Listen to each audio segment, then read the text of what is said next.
Welcome back to GyrlSense. My name is Maria del Carmen, and boy, do I have a treat for you today. We have two special guests, Miss Jodi Ward and Mr. Tarishi Midnight Shuler. Jodi has been performing since she was 6 years old. She's been in several pageants, one of which she won the title of Miss New Britain. Not only has she been in several plays from the age of 6 well into her adulthood, she has also been seen on screen and has produced a show. Jodi's most recent title is Entertainment Manager, and she's here today to introduce her client, Tarishi Midnight Shuler. Thank you so much for joining the GyrlSense growing family, Jodi. I am so proud of you. I cannot wait to hear more about your growing success. But first, please enlighten me with your love and passion for the arts. And I'll start with this little silly question. Okay. Were you a ham as a child? Absolutely. I think I was the biggest ham in my family. I have such a big personality, and I've been very ambitious and outgoing throughout my childhood. So absolutely, I've performed when I was young and, enjoyed acting very much. But as a child, my parents had control of kind of directing me in that path. So not many 6-year-olds take kind to being or performing in front of a camera. How were you introduced into the arts? Who was your mentor? My mother, Elizabeth N. Kanoki Ward. She's always been into television and into the arts. So, of course, being her child, we were introduced to it at a very early age.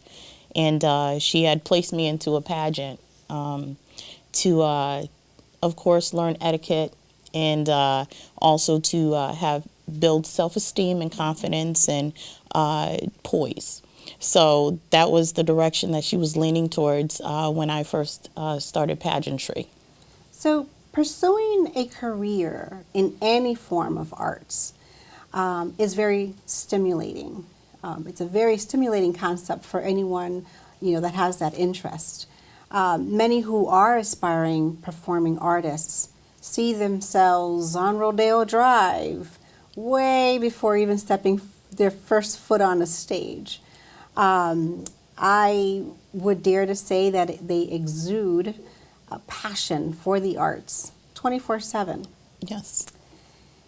And then they're hit with, so what's your backup plan? Or is that really realistic? So what do you have to say for those dreamers who see themselves on Rodeo Drive, see themselves living down the street from the Hollywood sign, but they have their arts degree, and what do they do until they make it big? My advice would be to never give up. Anything that you have a passion and a love for, you're going to be successful at. It may not be today, it may not be tomorrow, but as long as you stay focused and you stay determined, you will get there. There's been many homeless people that have succeeded without any money and have taken that drive to know and believe in themselves to make it happen, and they have. So in anything that you do in life, I believe that you should always stick to it. You always stick to it because that's where you're most happy. And you want to definitely live a fulfilled life. And in order to do that, you have to follow your passion and your true love. So you just never give up on your dream, ever. Until the opportunity, the door opens up for the individual, and here they are walking with this arts degree, what are some other paths that they can go into until they make it? Well, now that we're so much into social media, that would probably be a great step. Only because everyone is tuned in all the time to social media, where you have those viewers that you would normally not have in a local area, but you would have it nationwide, worldwide.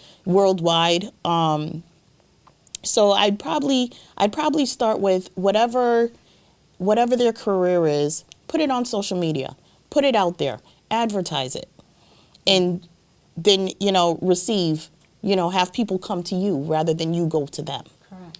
Okay.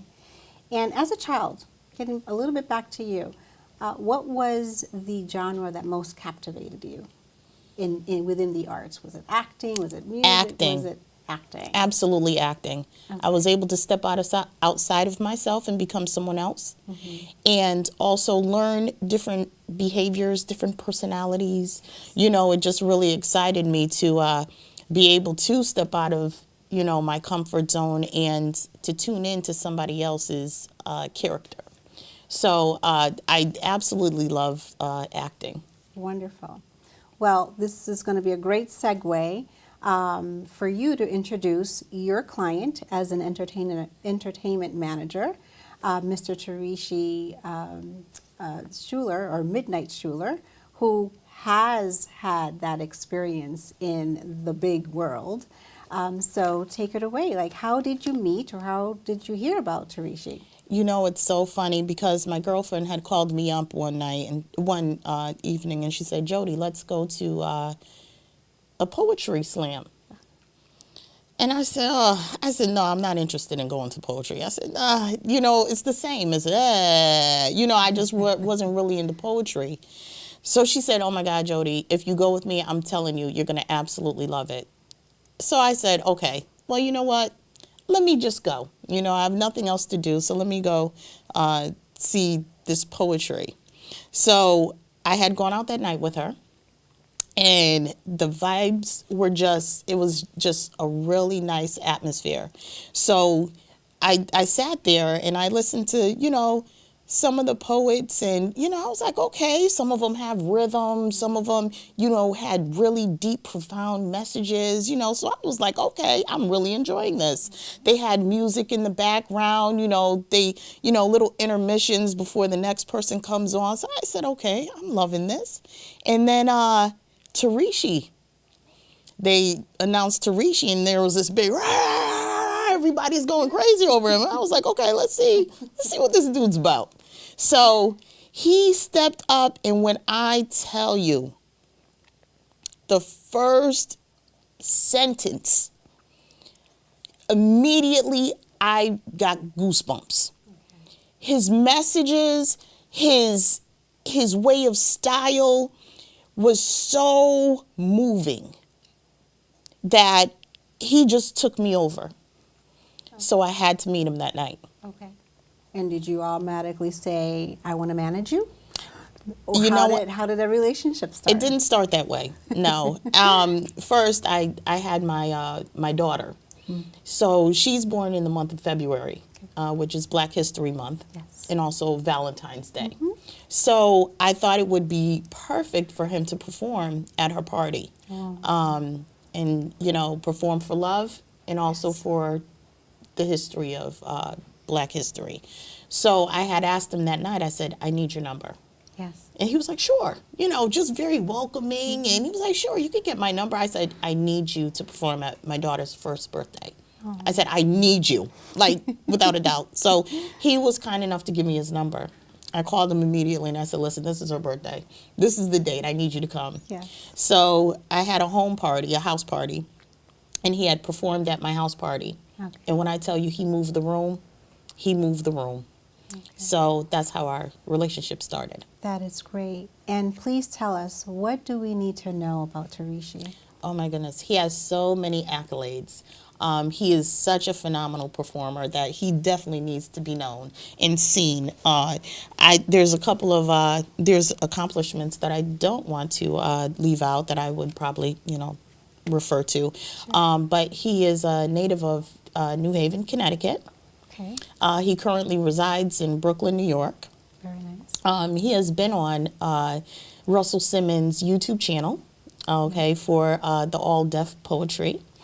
He has won many championships, including the Lizard King at the Lizard Lounge in Cambridge, Massachusetts.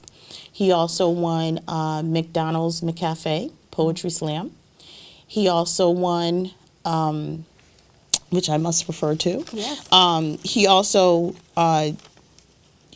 won the 2016 Slam Master of the Connecticut National Poetry Slam Verbal Slap. He also won the Connecticut Grand Slam Championship 3 times. Referring back to the McDonald's McCafe Poetry Slam, he won 4 times. He also won the 2016 and 2017 Yale Peabody Martin Luther King Jr. Slam. He also was the 2017 Nigerian, I'm going to say this wrong, Nigerian Okay. Grand Slam finalist. Sounds good to me. He's also opened for many notable people, including Bill Clinton, President Bill Clinton, Saul Williams, Grammy-nominated Dwelle, Okay. and also M.I.D.N.I.G.H.T of the Last Poets, including many more other than that. Very accomplished. Absolutely, but the most important thing to Tarishi is God, and he just wants to let people know that their voices should be heard, and it's very important for their voices to be heard, and that their voice is as vital as breathing. That's such warming and telling about the individual. And we were very pleased and lucky to have heard a sneak peek of Tarishi's performance earlier, which I will share with the audience momentarily. But for those watching, when we know and recognize what Poetry Slam is, but for those that don't know what it is, like what exactly is it? Is it just a recital, a poem recital contest, or what's the purpose behind it? Where do the artists find the description, the content? Where does it live? Where did it come from? You know, a lot of the poetry that I've noticed has come from their environment. What we deal with on a local level, on a national level, on a worldwide level, and they bring the message. And when they bring the message, it's a deep, profound message that you connect with, that you don't get from a regular newscast or, you know, from comedians, or it's really deep and moving, where everyone is connected. So, and when I go to the poetry slams and Tarishi performs, it's very diverse. So people come with their own different personalities and their own little, ways of connecting through their message. Okay. It's very entertaining, very entertaining. So I have created, many people to come out to the slams just for the experience and to see what it's about, and everyone is blown away. That sounds every time. terrific. One last thing with regards to the poetry or the meaning behind it. It reminds me, or it takes me back in the early 80s when rap became very popular. And so your description brought me back to those early rappers, when they were asked, well, where does this come from? And, where do you find the lyrics to all of this? And it's exactly what they might have said, such as, well, this is my life. This is what happens. This is, brought to you or introduced to the audience in a rap format. Yes. And that was when it was when it didn't need to be censored, when there was a lot more meaning behind the rapping. So tell us about a couple. How can we find Tarishi? Like where does he perform? What are the type of venues that he performs and is willing to perform at? Well, he can be contacted at any time. We have a phone number where you can contact him. The number is 203-548-7638. And he performs for a lot of different events, including telegrams, birthdays, holidays, conferences, proposals, expressions of love, poetry events, and any other requests that you may have that you would like to see him perform. So he can, he's now in Brooklyn, New York, but he will travel. Absolutely. Excellent. And you know, this is wedding season. That would be the most perfect venue Absolutely. for a beautiful love poetry Absolutely. at a wedding scene. So there you have it. You have the number to call. And without further ado, I would love to present to you Mr. Tarishi Midnight Shuler. Whether you have dreams of sugar plums dancing in your head, or visions of St. Nicholas flying in a red sled. Spoiler alert, Santa Claus is actually a black woman that picked me up in a 1989 red Dodge Omni in the middle of the night while still wearing my pajamas. We went from building to building, throwing out bags of trash on the streets, underneath the trees, as if they were gifts for sanitation workers to pick up in the morning. At that young age, that was the first time I learned how to use a vacuum. I thought it was electric broom. Went from room to room, making sure it was spotless because ghosts leave no trace. When the sun rise, this is how our mom fed us.